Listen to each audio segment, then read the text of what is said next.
J'ai passé 30 jours sans sucre, et j'ai vite compris pourquoi c'était impossible d'arrêter. Bon, j'ai craqué. Mon plan était pourtant assez simple. La première semaine, j'enlève les mauvais produits qu'on connaît tous. La deuxième semaine, j'essaie de modifier mon alimentation. La troisième semaine, je traque tous les produits que je mange pour enlever tous les sucres ajoutés. Et pour finir le mois, je pousse le défi encore plus loin et j'enlève tous les sucres de mon alimentation. Enfin, ça, c'était si tout se déroulait selon mes plans. Parce que mon mois du passé ne savait pas qu'il allait tomber dans une phase sombre. Mais ça, vous allez le découvrir au fil de la vidéo.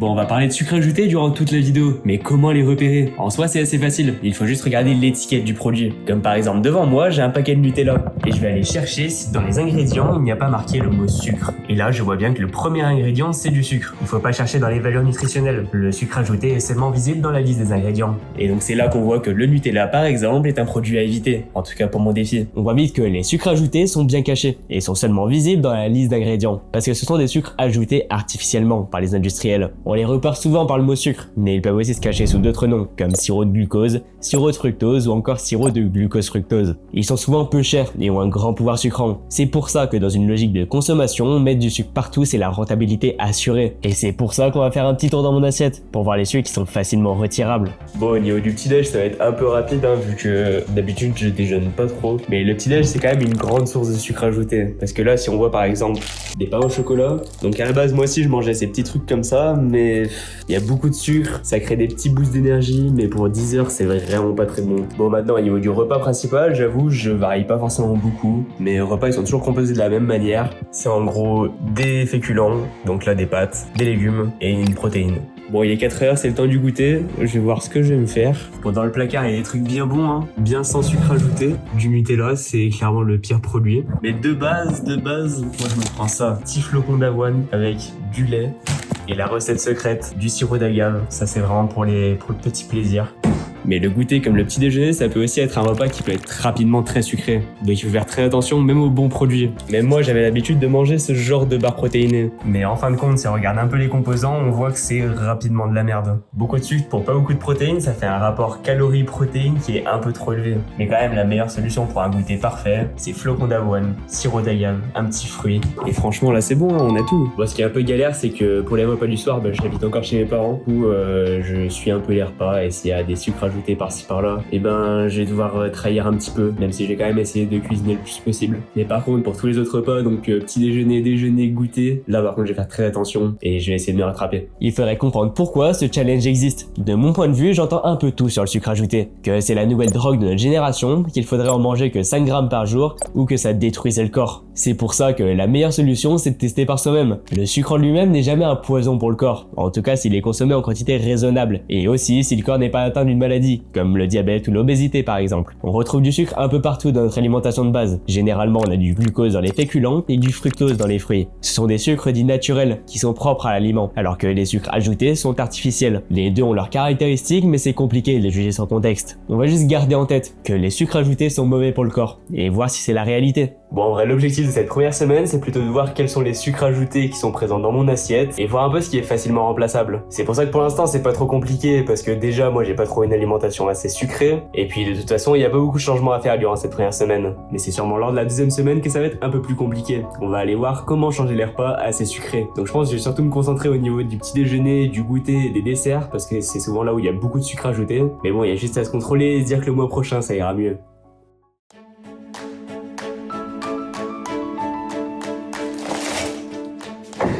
Bon, je viens de rentrer des courses, on va faire un petit topo de ce que j'ai pu voir. Bon, pour les produits qui contenaient du sucre ajouté, il y en a qui m'ont pas trop surpris. Comme par exemple les aliments ultra transformés, les sodas, les sauces. Et quand je parle des sauces, je parle vraiment de toutes les sauces possibles. J'ai l'impression que c'était compliqué d'en trouver sans sucre ajouté. Tout ce qui est plat préparé aussi, c'est rempli de sucre. Et c'est là où j'ai pu comprendre qu'un produit industriel, c'est presque tout le temps un produit sucré. Parce que j'ai pu comparer une baguette et du pain de mie. Et la seule différence notable, c'était vraiment le sucre ajouté. Bon, encore dans les produits pas trop choquants, il y a les bonbons et le chocolat. Mais ça, je pense pense que tout le monde s'y attendait. Après, pour ma propre alimentation, j'ai essayé de prendre le plus de produits bruts. Comme ça, je suis sûr qu'il n'y a pas de sucre ajouté. Allez, je vais ranger tout ça et on va commencer à adapter nos repas. Bon, là, on est au niveau de la deuxième semaine et je vais essayer de changer mon alimentation et voir les repas qui sont très sucrés et essayer de remplacer par des choses un peu moins sucrées. Pour l'instant, j'ai trouvé quelques techniques qui sont pas forcément incroyables et parfaites, mais qui me permettent au moins de réduire un peu mes sucres. Et au niveau des goûters, ça va se passer comme ça. D'un côté, j'aurai mes flocons d'avoine avec du lait.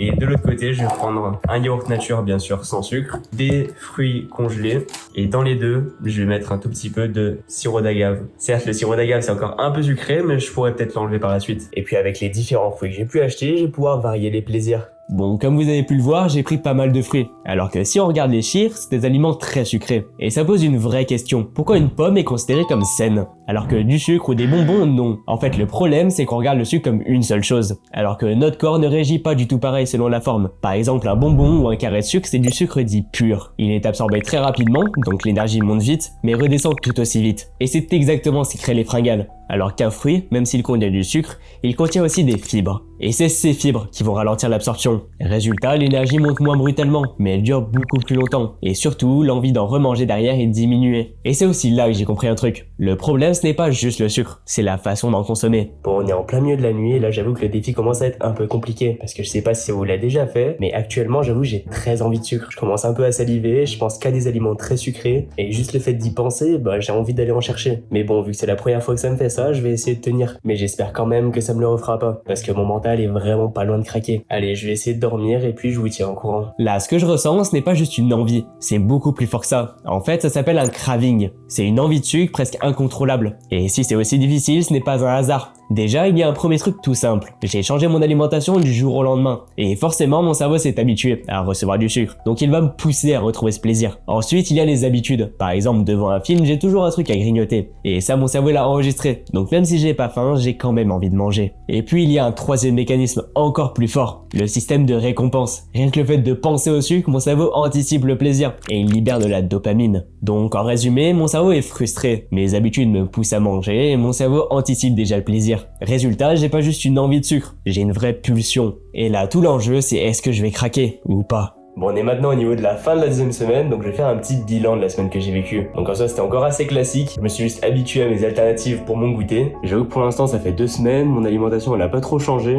Du coup, je me dis que le mois il va vraiment être facile et que je vais pas trop ressentir le manque de sucre. Même si quand même, ce qui s'est passé en milieu de semaine là que je vous ai montré, c'était un peu difficile à passer, mais j'en ai pas re-eu depuis cette fois-là. Mais bon, faites-moi confiance, je vais essayer de tenir le défi avec le moins d'écart possible.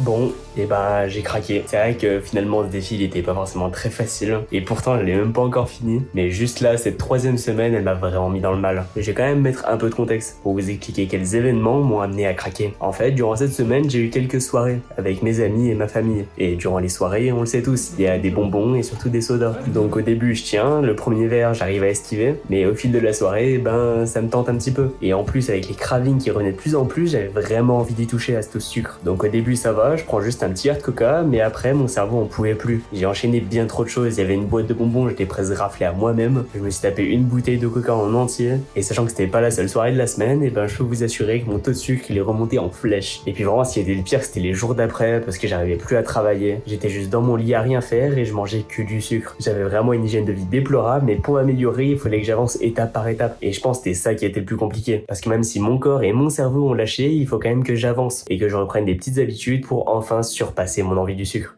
J'en suis vraiment pas fier d'être tombé comme ça, mais vous en faites pas, on va voir ce qui s'est passé dans mon corps pour que l'arrêt du sucre me donne littéralement une crise de motivation. Avant la soirée, les cravings étaient déjà apparus, et combiné avec la pression sociale et la pression du défi, ma résistance a lâché. Quand j'ai réabsorbé du sucre, mon circuit de la récompense s'est enfin activé, et ma dopamine est montée en flèche. pour juste après se cracher encore plus fort. Sur le moment, c'était le bonheur absolu, mais le lendemain, c'est le désastre mental. La culpabilité, l'échec, la honte, la déception, mon corps a cédé. Et pour se relever, il faudra attendre un petit moment. Parce que ce n'est pas seulement ma dopamine qui s'est crachée, mais aussi ma glycémie. Ma motivation a baissé, mes bonnes habitudes sont parties, et je n'avais plus envie de faire grand chose, à part les plaisirs faciles et surtout manger du sucre. Je ne pensais clairement pas au début de cette aventure que mon corps réagirait autant à la privation du sucre. Et c'est à ce moment-là que le défi a pris une autre tournure pour moi. Je n'avais plus pour but de stopper ma consommation de sucre, mais plutôt de concilier plaisir et bonne santé. Trouver l'équilibre entre le trop et le manque. Et c'est dans cette dernière semaine que toute ma relation au sucre va se décider.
Au début de ce défi, je pensais que le problème c'était le sucre. Mais en réalité, le problème c'était ma relation avec. Parce que le sucre, on en trouve de partout et on ne peut pas vraiment y échapper. Mais après 30 jours, j'ai compris un truc. Le sucre n'est pas un poison, mais ce n'est pas non plus un aliment anodin. C'est un produit puissant qui peut être autant un plaisir qu'un piège. Et la vraie difficulté, ce n'est pas de l'arrêter complètement, c'est de trouver l'équilibre. Aujourd'hui, je ne vois plus le sucre comme avant. Je le vois comme une épice à bien doser. Un truc qu'on peut utiliser pour se faire plaisir, mais qui peut vite prendre trop de place si on n'y fait pas attention. Et si j'ai retenu une chose de cette expérience, c'est que le plus dur, ce n'était pas d'arrêter le sucre. C'est de comprendre pourquoi j'en avais autant besoin. Et ça change tout. Si cette vidéo vous a fait réfléchir sur votre relation au sucre, ce sera un plaisir d'entendre votre avis. J'ai fait tout ça pour montrer les dangers, mais aussi l'amour que tout le monde porte au sucre. Et même si ça ne vous a pas changé votre point de vue, vous pouvez toujours liker et vous abonner, ça me régalerait franchement. C'était Dr Tenma, au revoir à tous.